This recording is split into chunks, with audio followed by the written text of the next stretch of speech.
सबसे पहली चीज़ जो है जो शिकायत भी आती है वो आती रही है कि जो लोगों को पेमेंट्स होती हैं उसमें प्रॉब्लम्स आती हैं, लाइनें बनती हैं, कतारें लगती हैं और भी शिकायतें इसमें आती हैं। उन शिकायतों से हम ये we can not absolve ourselves and wash our hands off it कि नहीं ऐसा कुछ नहीं है, ये है, इसीलिए हम सब यहाँ बैठे हैं और इसी का तदारुक करना हमारी जिम्मेदारी भी बनती है। तो इस कॉन्टेक्स्ट में नया पेमेंट मॉडल एक इंट्रोड्यूस किया गया है जिसके ज़रिए जो सबसे बड़ी सेविंग आई है वो ये है कि ऑलमोस्ट 50% रिड्यूस हो गया जो बैंक चार्जेस हुआ करते हैं। सो सोशल प्रोटेक्शन की जो फ़िलासफ़ी है वो ये है कि आप अपने ऑपरेशंस में ₹1 भी जो बचा रहे हैं, इसका मतलब है कि वो सिर्फ हुकूमत के लिए सेविंग नहीं है, इसका मतलब है कि वो उस बेनिफिशरी को वो पैसा जा सकता है और यही इसका मकसद है पूरे इनिशिएटिव का। इसी तरीके से ये तकरीबन एस्टिमेटेड है कि ₹2 अरब की सेविंग हो जाएगी। फिर पहले हम without getting into any names, हमारे पास ये जो आप लेफ्ट साइड पे देख रहे हैं इसमें एक फिरोजी और एक वो बेज सा कलर नज़र आ रहा है।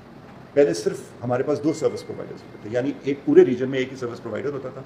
हम उसके आगे हमारे पास इख्तियार नहीं था कि हम उसे चेंज कर सकते हैं या उसके खिलाफ कोई एक्शन ले लेंगे, क्योंकि वो पूरे में एक ही हुआ करता था। अब नया जो पेमेंट मॉडल इंट्रोड्यूस कराया जा रहा है, as we speak this is being introduced, उसके तहत इस वक्त इदारे के पास ये इख्तियार होगा कि नॉन परफॉर्मिंग सर्विस प्रोवाइडर को वो हटा सकेंगे।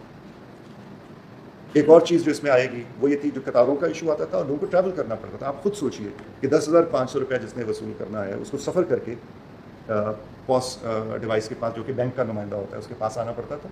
वो वहाँ आता है, वो खातून तशरीफ़ लाती है वहाँ, और उसके बाद अगर डिवाइस स्लो है, कनेक्टिविटी इशू है, कोई भी इशू है, उसे वापस जाना पड़ेगा।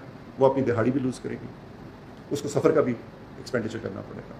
उसको रिड्यूस करने के लिए यूसी बेस्ड हम जा रहे हैं कि यूनियन काउंसिल पे ये पॉस डिवाइसेस अवेलेबल हों बैंक्स की, और बैंक्स को पाबंद किया जा रहा है कि वो वहाँ अपनी सर्विस प्रोवाइड करें। उम्मीद की जाती है कि इससे बेहतरी आएगी। हम ये आखिरी हल नहीं है, और वो एंड में मैं आपको थोड़ा सा एक्सप्लेन करूँगा कि बल्कि मैं चेयरपर्सन से रिक्वेस्ट करूँगा कि वो उसको एक्सप्लेन करें कि जो फाइनल हम जिस तरफ ले जाना चाहते हैं इस पूरी एक्सरसाइज को, ताकि ट्रांसपेरेंसी आए और डिग्निटी आए।